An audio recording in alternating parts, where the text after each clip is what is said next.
ក្នុងនាមយើងជាយុវជនគឺយើងបានត្រឹមតែធ្វើអ្វីដែលយើងគួរធ្វើហើយស្របទៅតាមច្បាប់ស្របទៅតាមទូនីតិប្រជាពលរដ្ឋរស់នៅក្នុងប្រទេសមួយសង្គមមួយហើយយើងចង់បានការអភិវឌ្ឍពិតប្រាកដការអភិវឌ្ឍដែលមានស្ថិរភាពនិរន្តរភាពទៅមុខមិនមែនដោយយើងធ្វើឲ្យសត្វវាគាំងទៅវិញដោយសារតែនយោបាយហើយទី2នោះគឺយើងឃើញស្រាប់ហើយថាបញ្ហា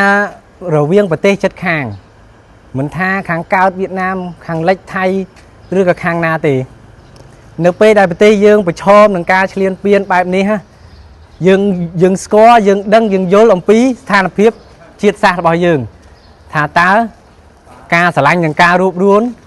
វាកម្រិតណាអញ្ចឹងយើងបានឆ្លងកាត់ការឈឺចាប់នឹង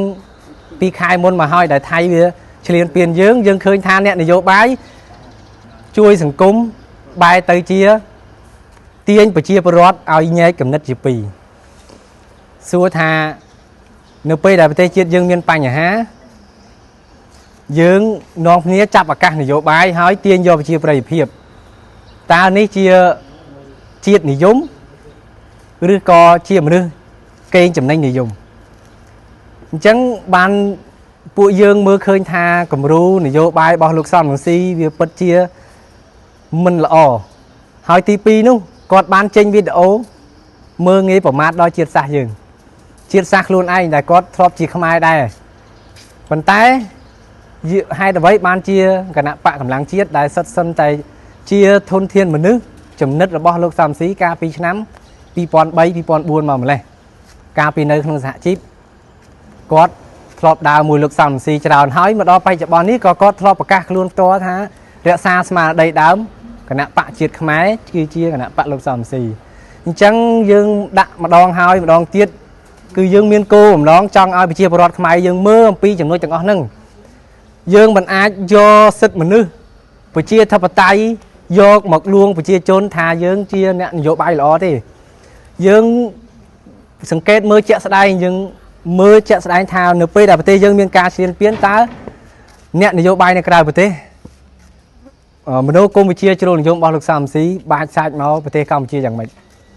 ហើយញែកប្រទេសជាតិយើងជាពីរឲ្យខ្មែរយើងមានគំនិតជាពីរមួយខាងទុកចិត្តទៅលើកងកម្លាំងយើងមួយខាងទៀតខំប្រមាថនៅស្មារតីជាតិរបស់យើងអញ្ចឹងខ្មែរយើងមានឱកាសរួបរวม500ឆ្នាំហើយអញ្ចឹងបើខ្មែរយើងមានឱកាសរួបរวมក៏មិនត្រូវសម្រាប់គ្នាឯងតទៅទៀតដែរអញ្ចឹងដើម្បីស្ថិរភាពនយោបាយទៅថ្ងៃអនាគតឲ្យរីកចម្រើនឲ្យចំណេញនេះគឺយើងចង់លុបបំបាត់វប្បធម៌នយោបាយចាស់របស់លោកសំស៊ីតែម្ដងទៅដើម្បីយើងបន្តនៅស្មារតីថ្មីយុវជនជំនាន់ក្រោយមិនខ្វះទេអ្នករៀនសូត្របញ្ញវន្តយើងនៅក្នុងប្រទេសវាមានច្រើនអញ្ចឹងយើងត្រូវតែលើកទឹកចិត្តឲ្យគាត់ចូលរួមអភិវឌ្ឍជាតិទាំងអស់គ្នាមិនអាចយកវាសនាប្រជាជនទាំងអស់មកផ្ញើទៅនឹងមនុស្សម្នាក់ដែលធ្វើកិច្ចការងារនយោបាយតាមអារម្មណ៍ហើយចូលចិត្តធ្វើតែអំពើខុសច្បាប់ដោយការបង្កើតរដ្ឋាភិបាលរំលោភនីតិរដ្ឋប្រមាថព្រះមហាក្សត្រនេះសិតសឹងតែជា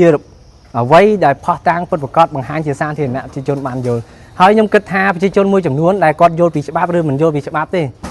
ប៉ុន្តែសូមឲ្យពិចារណាទាំងអស់គ្នាសួរថាវប្បធម៌នយោបាយរបស់សំស៊ីធ្លាប់ធ្វើកន្លងមកជាង20ឆ្នាំហើយសួរថាបានផលប្រយោជន៍អីសម្រាប់ប្រជាជនបានតែនាំប្រជាជនទៅបាត់បង់នៅស្មារតី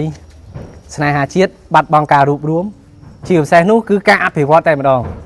នៅពេលដែលប្រទេសជាតិយើងកំពុងតែទៅមុខគឺគាំងដោយសារនយោបាយអញ្ចឹងយុវជនជំនាន់ក្រោយយើងគឺចង់ឃើញស្មារតីជាតិពិតប្រាកដនយោបាយល្អមួយពិតប្រាកដហើយធ្វើឲ្យប្រជាជនទុកចិត្តនិងប្រជាជនសង្ឃឹមថាភាពរីកចម្រើនតាមមូលដ្ឋានរបស់គាត់នឹងទទួលបានពិតប្រាកដសម្រាប់ចិត្តរបស់គាត់អ្វីដែលខ្ញុំចង់ពៀវនាវនោះគឺចង់ឲ្យគណៈបកកម្លាំងជាតិនឹងឆ្លើយតបជាវិជ្ជមានថាខ្លួនបានបន្តស្មារតីដើមលោកសំស៊ីដែរឬទេហើយទី2នោះគឺចង់ឲ្យបើមានការពាក់ព័ន្ធគឺសូមឲ្យប្រកាសជាសាធារណៈដាច់ខ្លួនពីលោកសំរងស៊ីដើម្បីបន្តនយោបាយរបស់ខ្លួនក្នុងការប្រកួតប្រជែងចូលរួមការបោះឆ្នោតដោយសេរីនិងយុត្តិធម៌នៅប្រទេសកម្ពុជាយើងមិនមែនមកនេះគឺដើម្បីប្រឆាំងនឹងដាក់បន្ទុកក្រុមណាហើយយើងក៏មិនមែនជាយុវជនដែលទទួលស៊ីឈ្នួលពីខាងណាដែរ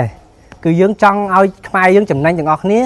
ឲ្យប្រជាពលរដ្ឋយើងយល់អំពីនយោបាយត្រឹមត្រូវយ៉ាងម៉េចអ្នកដែលជួយដល់ប្រជាជនពិតប្រាកដគឺយ៉ាងម៉េចអញ្ចឹងសូមឲ្យគណៈបកកម្លាំងជាតិប្រកាសថាខ្លួនមិនពាក់ព័ន្ធលោកសំរងស៊ីហើយយើងមិនមែនតែស្អប់ពើមគុំគួនទេកាលណាដែលគាត់មិនពាក់ព័ន្ធនឹងលោកសំរងស៊ីហើយគាត់បន្តកិច្ចការងារនយោបាយរបស់គាត់ទៅថ្ងៃអនាគតចូលរួមការបោះឆ្នោតនៅប្រគល់ប្រជែងហើយវត្តធម៌នយោបាយដែលលោកសំរងស៊ីចាក់ដោតនៅក្នុងគណៈបកកម្លាំងជាតិនេះគឺការបំបែកបំបាក់អូសទាញលៀបពណ៌រឿងទាំងអស់នេះហើយដែលធ្វើឲ្យខ្មែរយើងមិនអាចមានស្មារតីជាតិពិតប្រាកដអញ្ចឹងគួរតែលុបបំបត្តិទៅលោកសំរងស៊ីគាត់ចាស់ហើយគាត់ក៏គ្មានឱកាសណាទៅដឹកនាំនាយករដ្ឋមន្ត្រីតទៀតដែរហើយអ្នកចំនួនក្រោយគឺធនធានខ្មែរយើងគួរតែរៀនឲ្យតម្លៃអ្នកចំនួនក្រោយឲ្យបានច្រើនប្រជាធិបតេយ្យសិទ្ធិមនុស្សអ្នកណាមិនអាចធ្វើបានបើយើងស្រឡាញ់ថាសិទ្ធិមនុស្សល្អបើយើងស្រឡាញ់ថាប្រជាធិបតេយ្យល្អយើងនាំគ្នាធ្វើទាំងអស់គ្នាមកមិនចាំបាច់ពឹងលើលោកសំរងស៊ីសួរថានយោបាយយើងផ្ញើវាសនាលើមនុស្សម្នាក់មិនបានប្រទេសជាតិទាំងមូលគឺត្រូវការអ្នកចូលរួមដូចថៃគេឆ្លៀនពៀនយើងវាអាក្រក់មែនប៉ុន្តែនយោបាយគេអ្នកចំនួនក្រោយកើតមកគឺមានការគ្រប់គ្រងដោយសារអីដោយសារតែគំនិតការអភិវឌ្ឍនិងការបណ្ដុះបណ្ដាលធនធានរបស់គេធ្វើឲ្យជាតិសាសន៍គេនឹងមើលឃើញអំពីការអភិវឌ្ឍពិតប្រាកដអញ្ចឹងអ្នកដែលថ្មីឡើងមកគឺទទួលបានលទ្ធផលល្អតែយើងមិនអាចដាក់នយោបាយខ្លួនយើងនៅក្នុងវាសនាមនុស្សម្នាក់បានទេ